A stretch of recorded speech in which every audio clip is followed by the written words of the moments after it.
Hello, everybody. Welcome to Hey Man, It's Okay. We are here with special guest Keith Barnes to talk about the importance of veterans seeking help and seeking therapy. Thanks for joining us. Thanks for having me. I appreciate it. Yeah, awesome. Well, welcome. I appreciate you, joining us today and taking time out of your day. I know that we tried connecting last week, but it was a little bit busy. Yeah, we've been real busy here in the office, and I didn't know I was going to need a computer for this. I thought I could do it on my phone. My phone is a small computer. Yeah, well, I appreciate you taking the time to be here, and we're excited to talk to you today. Yeah, good to see you as well. Yeah, you too. For our watchers and listeners, Keith and I have known each other for several years when we became acquainted at a Seahawks bar in Tucson, Arizona, which neither of us are there anymore.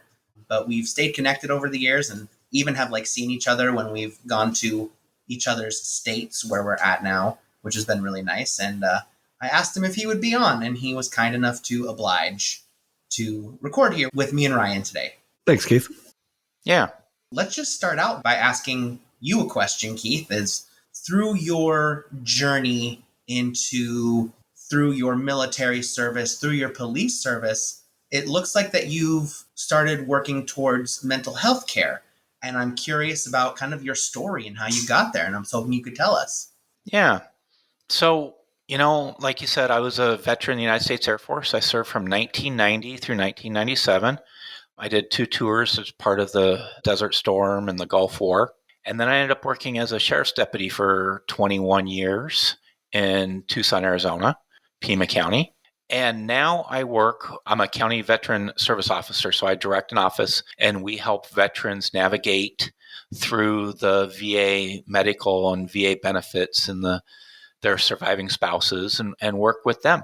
And one of my big points there is helping with that mental health, helping individuals get connected with mental health services, basically based upon my own experiences. I have PTSD, I have depression, I have anxiety. And I work through those thanks to the great care I get from the VA.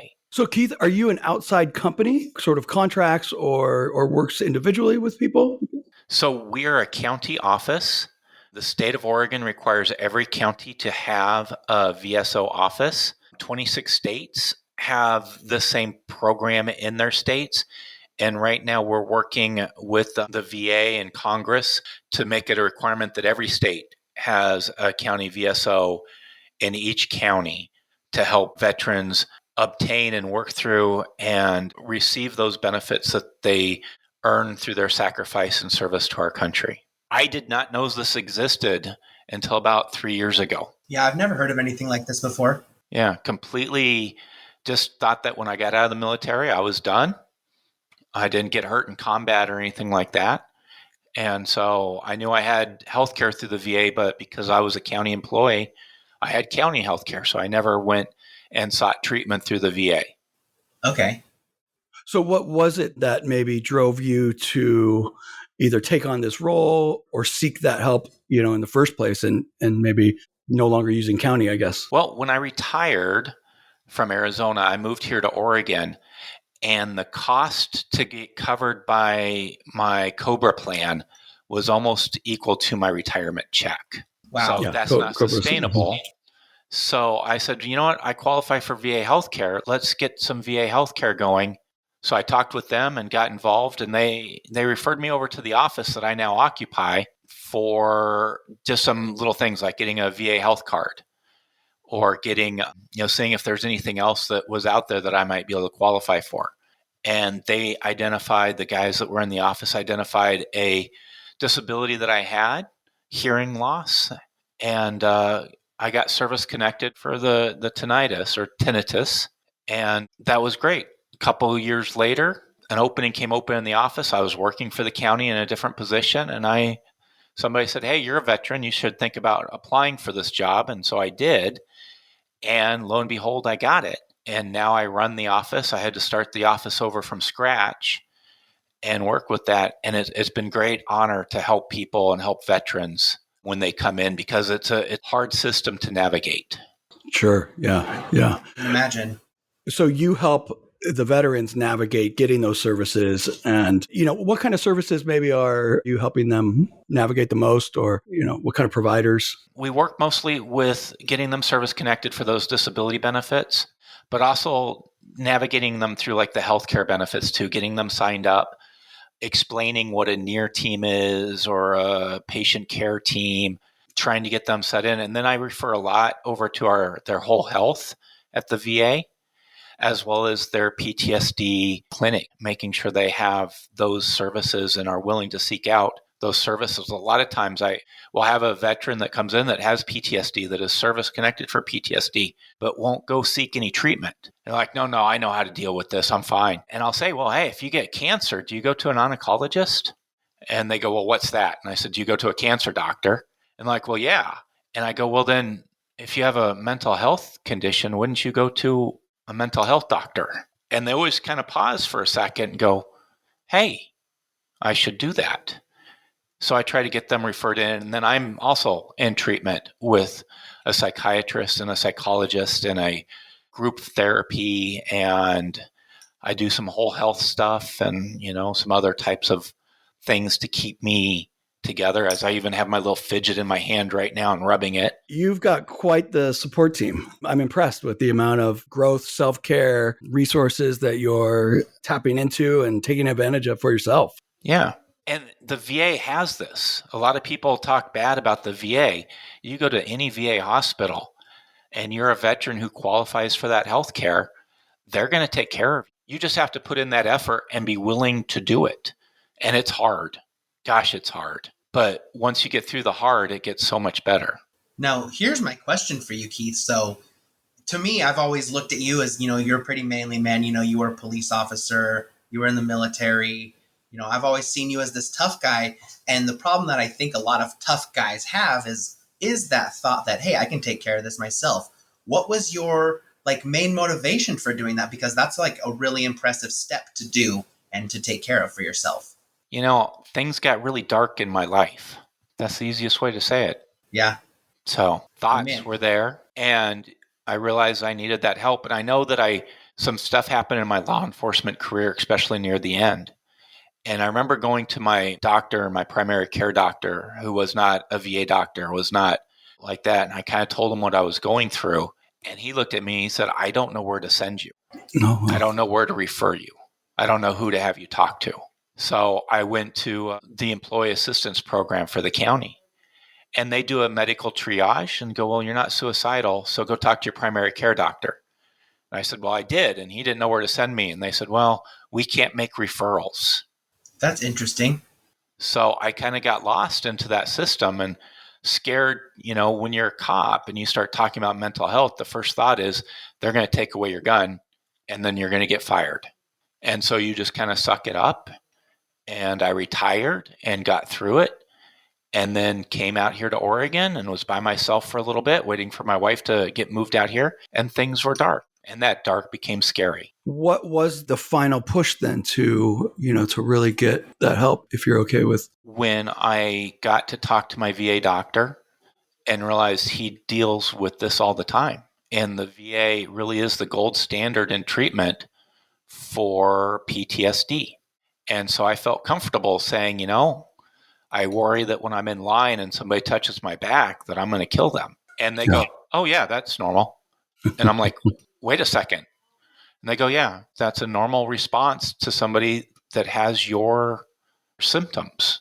And so I was like, oh, well, then is this normal? And they go, well, for somebody with PTSD, yes, but not somebody who doesn't. So you had just told us that, you knew you needed to do it. Yeah, I knew that in order for me to be successful and to just live, I needed to go get treatment. And so what did that treatment? Yeah, or it is definitely the biggest step, and it's really difficult to come to that realization, right? That you need help and that you probably found yourself in a place where you hoped you never would have been. And so what was some of that treatment and what did that kind of look like? I know that can be, we often hear of maybe intervention style rehabs and things like that. And it's really scary for a lot of people. I've worked at a wonderful treatment center, how beautiful that can be as well. So I don't know. So what did that look like for you, Keith?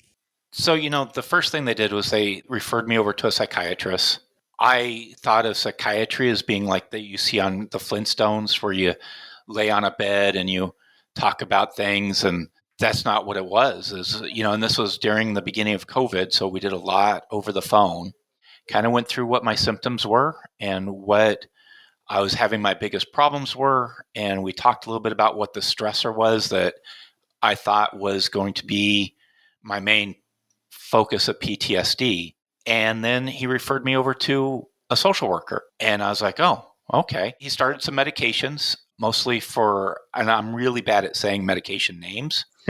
So I'm on a blood pressure medicine that shuts off my adrenaline gland so that I quit hitting my wife in the middle of the night, quit screaming, quit hitting, quit fighting. And then I started talking to a social worker. Now, at the time, because mine wasn't military related or we hadn't identified that, I kind of got the scraps. Oh, we've got an appointment here. My biggest issue was sleep. I was constantly tired.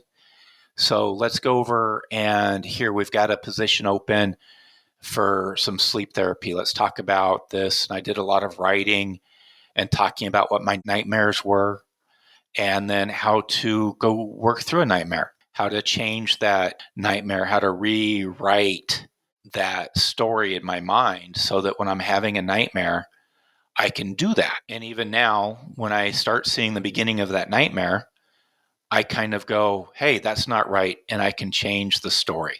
I can rescript it. And that got me to at least sleep through the night. Most nights. I still have nightmares, but I know how to get through that, and I know what to do when I get woken up from a nightmare. So through that, things were going okay, and I started getting some sleep and started getting some treatment for some physical disabilities that I have related to my military service. And then started things kind of weren't going great again. And I said, hey, I would like to talk to somebody again. And they go, well, I want you to talk to this different social worker. She's in the military trauma arena. And I go, well, I don't think I had military trauma. And he goes, well, I want you to talk to them anyway. And so we started talking. And I remember her going through, and you get an introduction, and you might have a couple appointments that you just kind of talking about, well, this is my childhood. This is my education. This is what I'm doing now. These are my concerns. And then she started asking questions, and they were really crappy questions.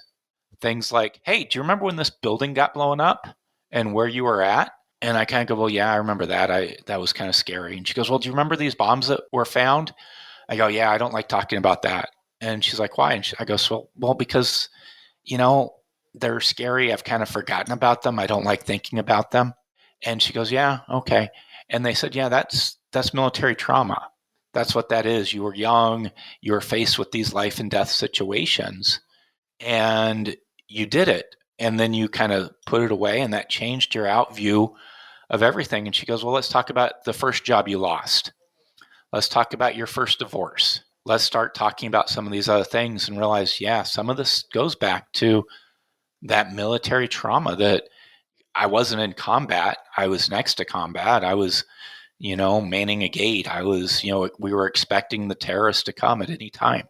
I watched airplanes crash. I was a firefighter in the Air Force. I went into buildings that were on fire. And all of those things, when you're 19 through 24, 25, are all adverse childhood experiences. And then you add on, other childhood experiences that happened before the military. And next thing you know, you're a 50-year-old man with a mental health condition. Well, and you really didn't know most of what was going on with you, whether it was like PTSD, anxiety, depression, up until recently. Is that kind of? Yeah, I can look back now and I can see the markers or the triggers. The first person who even mentioned PTSD to me was an audiologist. Interesting. So my wife, who I've been married to for 20 years, we got into a little bit of an argument at a restaurant. Sky knows my wife. She's a lovely, lovely woman. I love her to death. Very much so. She's a wonderful person. She's a Denver fan, but we let her into the Seahawks club. That's okay. She's with you. That's right. So we got into a little argument at a restaurant that I don't ever listen to her, and that I need to get my hearing fixed because I just can't hear anything. So I went to the audiologist, and I went while I was at work because I didn't want her to know that I was going, because I was going to get the audiologist report And the next time she said I had a hearing problem, I was going to slap it down in front of her and say, no, I don't. I'll show you. I'll show you. And so I go through, I'm in uniform, and he goes through this, and he goes through military stuff, and he goes, yeah. So I take the test, and yeah, I've got some hearing loss, but I don't have significant hearing loss. And he goes, you have PTSD. And I said, shut your mouth. I don't have PTSD. You're not going to take my gun. You're not going to get me fired. And he goes, no, when you're in a restaurant, you're more concerned with the loud noises behind you than you are with the person in front of you, because those loud noises are threatening. You don't know what that is, and you have to listen for that threat to determine, are you safe or not safe? And so you spend so much time with that hypervigilance that you forget to engage with the person in front of you. And so you don't like doing things like going to loud restaurants. You don't like doing things where there's lots of people because you're always worried about that threat. And I'm like, oh, I hadn't thought about that. And he goes, so you sit in the corner, back against a wall, and you are so preoccupied with everything around you that you can't focus on it. And I was like, yeah, okay, so shut up. I'm leaving. Don't mention that to any place. Don't write that down any place. Yeah, I can imagine. And so that kind of sat in my mind when I started going through this treatment. And I talk about that a lot with veterans. I mention that a lot. Do you have this? And they're like, well, yeah. Well, then that might be a symptom. Here's the 17-question test the VA has. Why don't you answer that and then see what it says and come back and talk to me? That must have been pretty eye-opening for you to have that realization from somebody else. Yeah, it was just odd, but I didn't want to tell anybody. And that was even before the events that I thought triggered my PTSD. Is there a lot of shame while being in service or even afterwards and then being in law enforcement, shame around admitting any sort of mental health, anything really? I don't like saying the word shame. Negative connotation? That's a better word to put it. Is that they might not want you to be there, or they might, don't, watch out for him, or there's scuttlebutt. And then when something happens, then you start worrying, well, they're going to say it happened because of my PTSD and not because of the incident that happened at the time. That's very interesting. It's funny because I never thought about thinking about the other things in your life when you think, oh, I'm okay. But then you start thinking about how you react to other things or how you act in other situations. Was there one that specifically like you thought back to and you were like, oh, yeah, that's why I reacted the way I did to that? That was just kind of like a brain blast for you?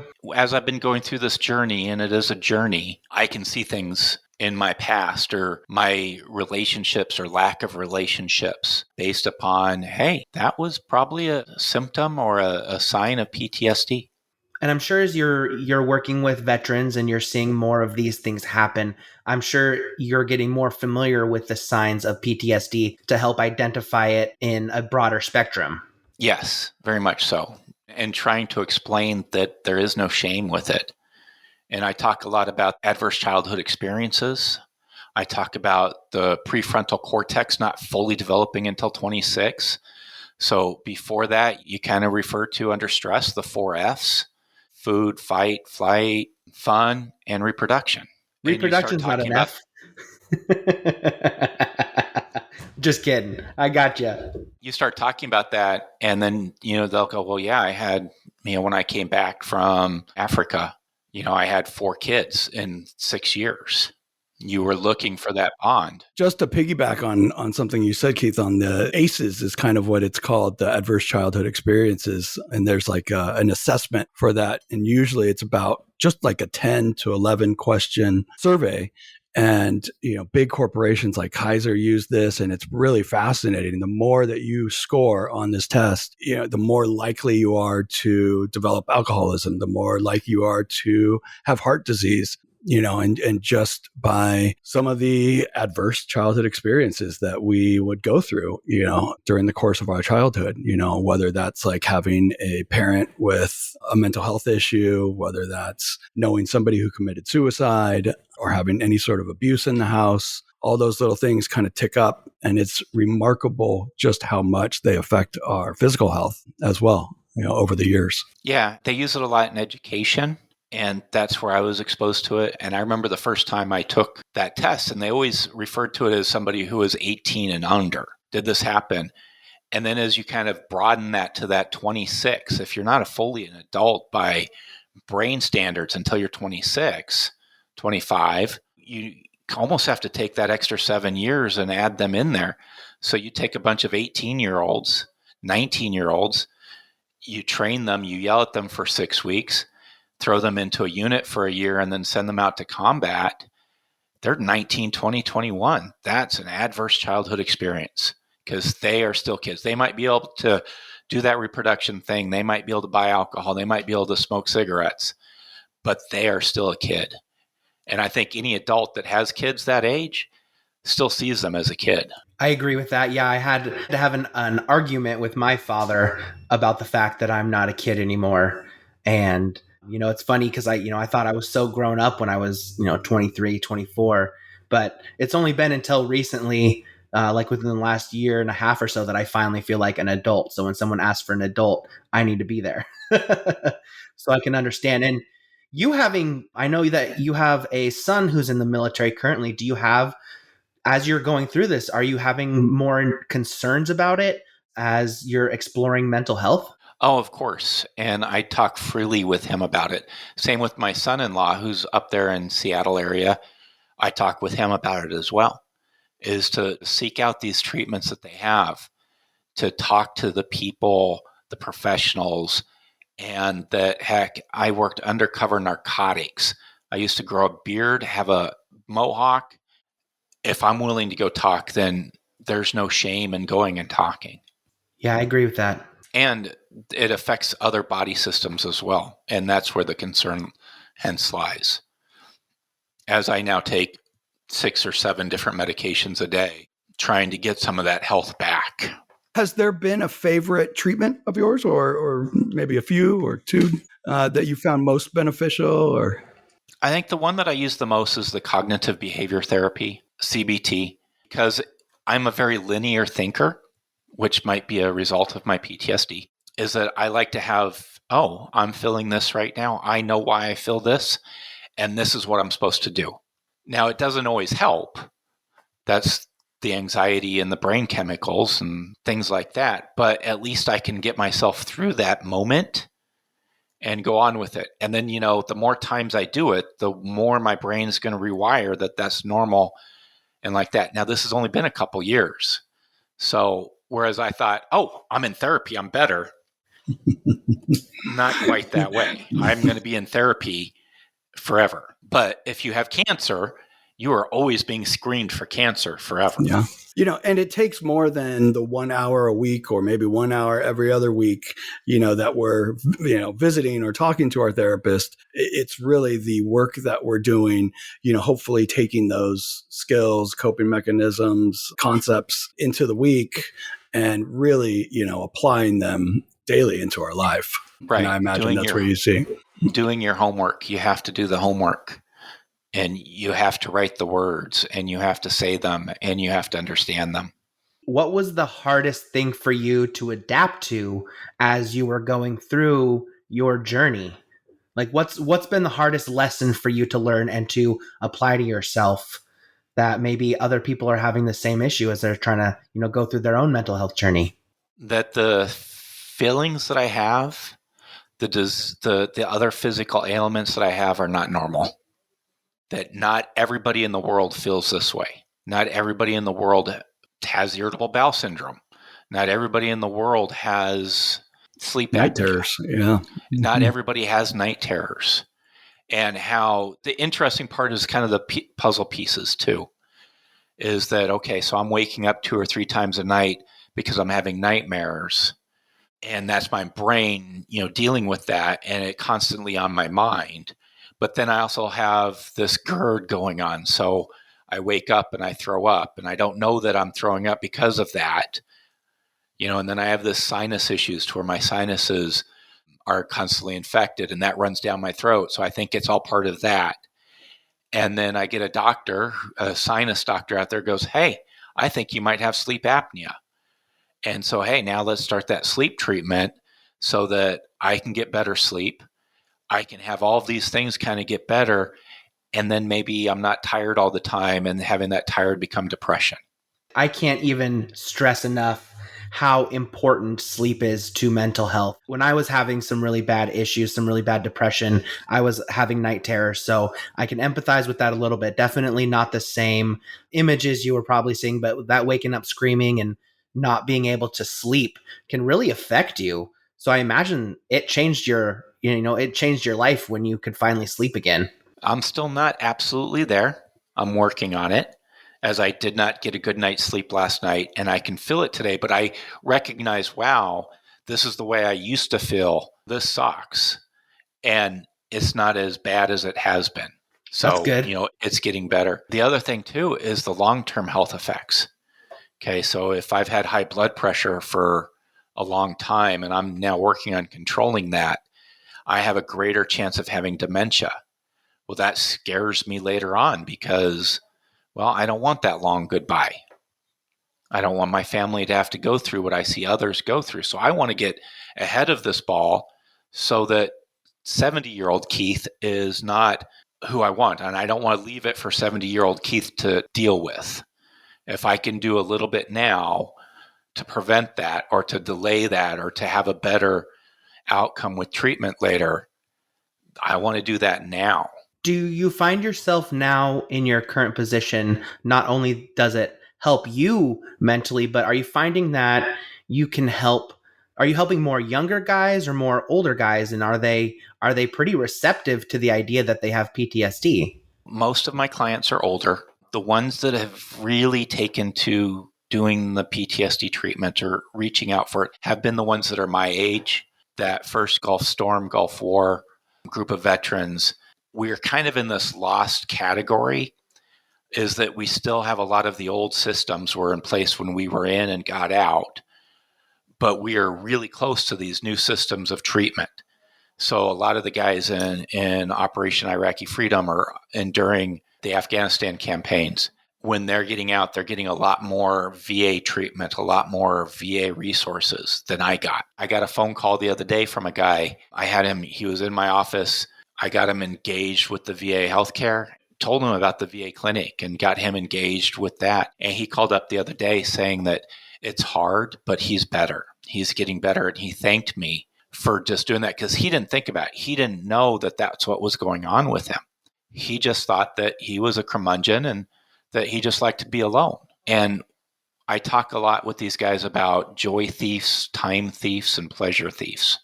When you're married and you don't go to the gem and mineral show because you don't want to deal with all the people, and so your wife doesn't go, but that's something she enjoys, you stole that joy from her. When you don't want to take your grandchild to Chuck E. Cheese because it's noisy, because you don't have systems in place to deal with that, you're stealing that joy from your grandchild. You don't want to go to the football game because you're going to be right on top of somebody.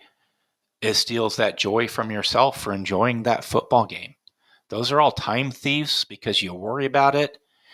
And those are joy thieves because the people that you want to have fun with, the people that you enjoy spending time with, they're gone. That you can't have that time back. And so it's important that you recognize that, and then you learn these skills on how to bring that back. I'm never going to like going to a gem show. I've started tumbling rocks because I've turned 50 recently. So I have a bird feeder. I have a bird house that, I've put together, and now I'm tumbling rocks. So I might at some point want to go to a gem show, but I'm not going to enjoy it. But my wife will, and seeing her enjoy something, I'll get that enjoyment. What a realization, what a change in your mentality when you're looking at going to do things. Right.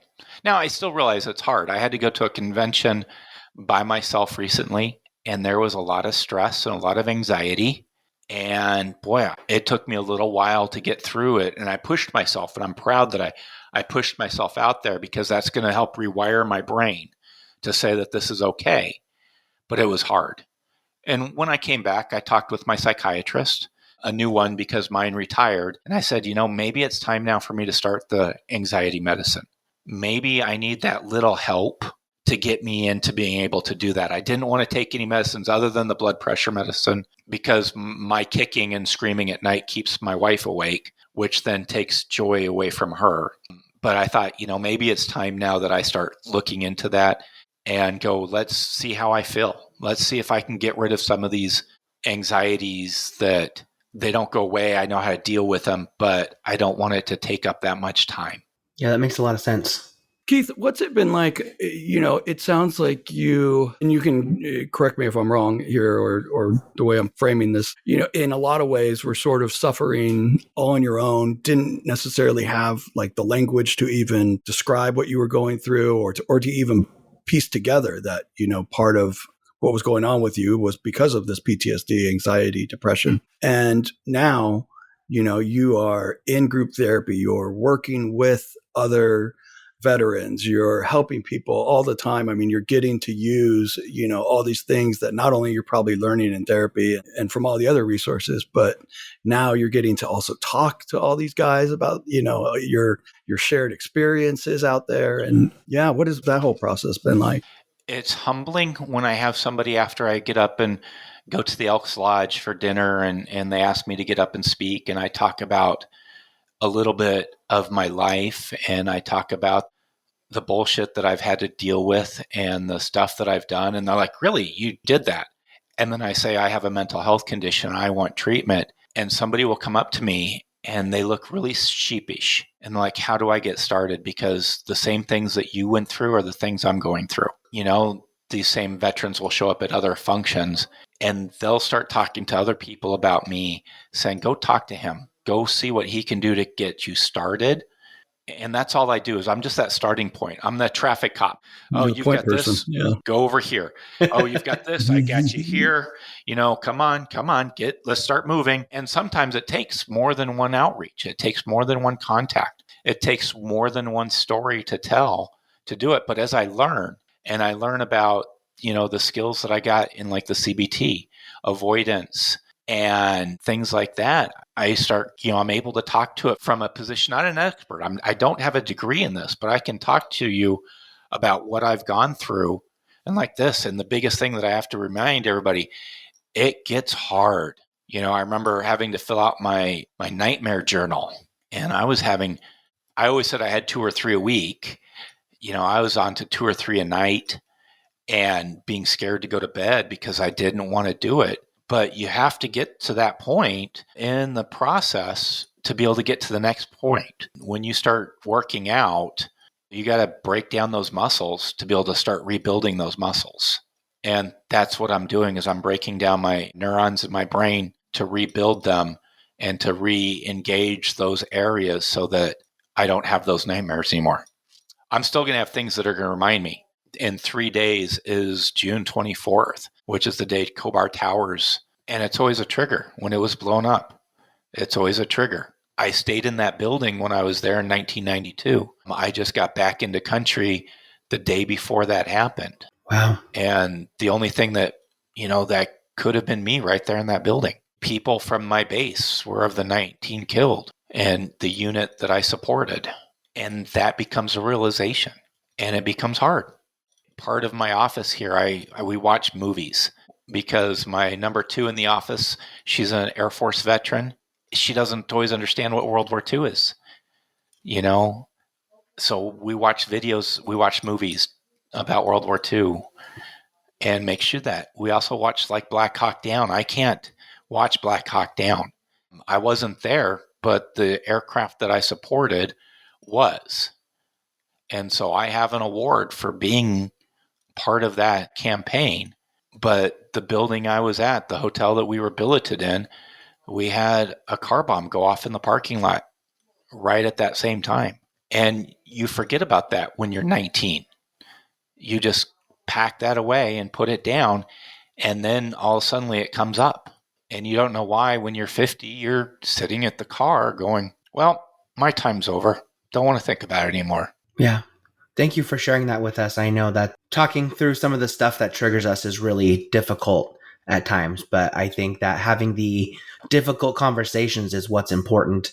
And that's what's really going to show people that you care and that you're working through it and that you're an advocate for people who are going through the same thing you are. So thank you for that. I really appreciate it.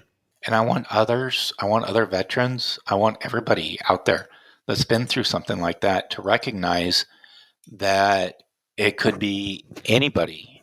It could be any that goes through this that could have that happen to you. You know, I was reading today about sex abuse in the church. Those individuals might have sexual trauma. You know, military sexual trauma is another side of it that I have a lot of guys that come up and say, yeah, this happened to me. And I didn't know who to talk to, or I've never told anybody that this happened. And they'll tell me about it because I've talked about my own events, my own stuff. And I also have like badges on my wall that show me, He-Man, me, tough guy, me kick John Wayne ass because John Wayne never going military. Do you find that it weighs on you when people share their stories, or do you find it kind of inspiring that people are sharing with you and that you can help them get to their next step in their journey? Yes. That's fair. A little bit of both. It can weigh on me. We do have some office policies. One of the forms, you have to kind of describe what the trauma was. I don't fill out that form for people. I tell them to do it. And even when they come in and, I can't write very well, I don't care. It's not for me to take on that story. It's not for me to write that story for you because I have trauma. I don't want to get triggered by it. I have a life to deal with as well. I will help you and I'll work through it with you. And then, hey, I want you to call these people next so that I'm not just taking this and not being trauma informed and recognizing that it's going to bring up memories. It's going to bring up stuff. So here, talk to these people. Here's a coin. I have a coin in my office, and on the back side of it. Oh, that's great. It's backwards. It's not for me. I can see it. Yeah, so that for people listening, it's a coin that says dial 988, which is, of course, the suicide awareness line and the suicide hotline. It's not just that. It is the suicide prevention lifeline. When you're a veteran, you press 1, and it does a whole lot. You know, it might talk you down from that moment, but it might also get you engaged in VA healthcare, get you signed up, and get you a priority in getting treatment right now or referring you to the nearest hospital that will accept a VA patient for in treatment. Or sometimes you just need to, I don't know who to talk to, and they'll refer them to my office. I get that every so often because I'm in the 211 directory as well. They'll Google 211, Lincoln County, Oregon veteran, and it comes up to my office and we end up talking to them. So what's the biggest thing someone who's not in the military or has never had military experience, what can we do to help encourage our, maybe military friends or family members who we might see need to talk about it? What's the best thing we can do in order to help them and direct them without pushing them too much? I think referring them to the VA, encourage them to get involved in the VA. The VA has a bad name to a lot of people. Yeah. Either their engagement with them previously wasn't spectacular, but it's not my job to rehabilitate their image, but my healthcare has been great. They send me my medications. They send me my sleep apnea machine. They schedule me. Heck, I have a coach that I didn't weigh in today, and he sent me a note saying, hey, you didn't weigh in today, because they want me to be healthy. They want me to be happy. They want me to receive those services. The secretary of the VA was in the conference I was at. He said, we want to get to yes. When we're dealing with this, we want to get to yes. We want you to be healthy. So many people think of the VA as being the beds lined up in the hallway like Forrest Gump. It is not. I mean, it's loud and you have to deal with veterans, but it is great healthcare. And I've been in both civilian healthcare. I mean, I know my county, every 2 years they changed insurance companies because they would get a better deal. Well, if my provider didn't accept the new insurance company, then I had to find a new doctor. Which is frustrating. Which is frustrating because then you have to retell all these stories, and then you have to wait 6 months to get in. And if you're having something acute right now, they just tell you to go to urgent care, which then there's very little record of that. Here, all my healthcare is in one place. I'm going to the dentist next month. I'm going over to Europe. I know what military bases I can get onto if I need to for healthcare. Boy, how many can you go to your doctor if you go over to Germany right now? No, I don't think so. I was just going to say, I had no idea about that kind of service. That's, sort of remarkable. Yeah. They have VA hospitals in locations where there are a lot of veterans. The Philippines has a VA hospital because a lot of Americans that would receive care have live now in the Philippines. And so they have a VA hospital. How wonderful. What an awesome service for the government to have for people who don't live here in the States anymore. Yeah, Kaiser Permanente does not have that. Nope. But it does almost sound like the VA is similar to Kaiser as far as like its sort of wraparound services, it's not only the insurance / healthcare side, but it's also, in the business of providing the care as well. Absolutely. Now, a lot of people don't understand, and sometimes when I'm talking with social workers at hospitals, VA healthcare is not insurance. It's a benefit. So that puts some barriers up sometimes because you have to go to a VA clinic or you have to go to a VA hospital to receive care, or you have to be referred through the patient care team or the NEAR team to community care, and then they have an insurance company that they work through to get you that care. And sometimes people go, why can't I just go to the guy on the corner?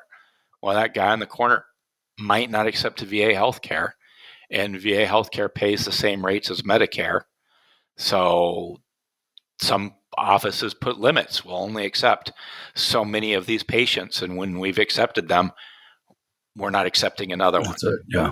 But that is just healthcare in the United States. Sure. Man.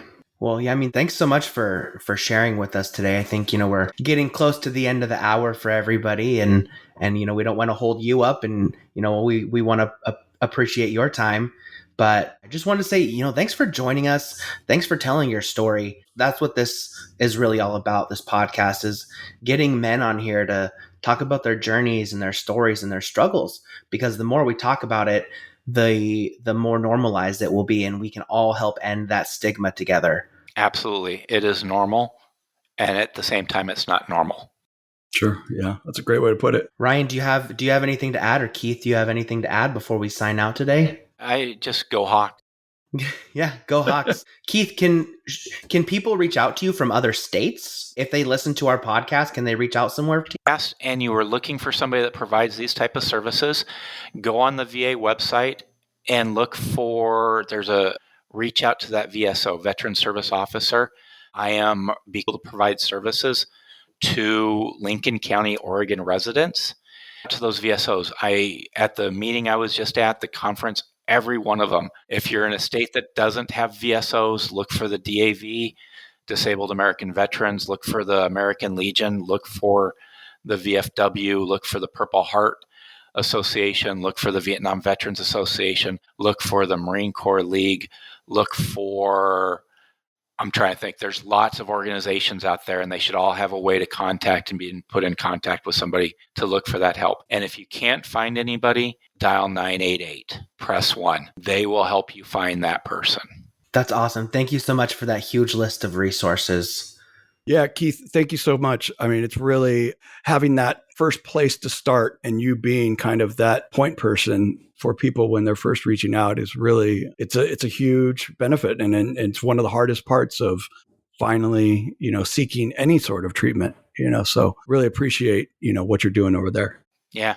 Thank you guys. I like the concept of this, and I really hope that people are listening and getting good information and realize that there are services out there. And boy, if you want to have a better a better mental health, you want to have better relationships with your children and your family and your spouses and your parents, reach out for those services, and they're there. Awesome.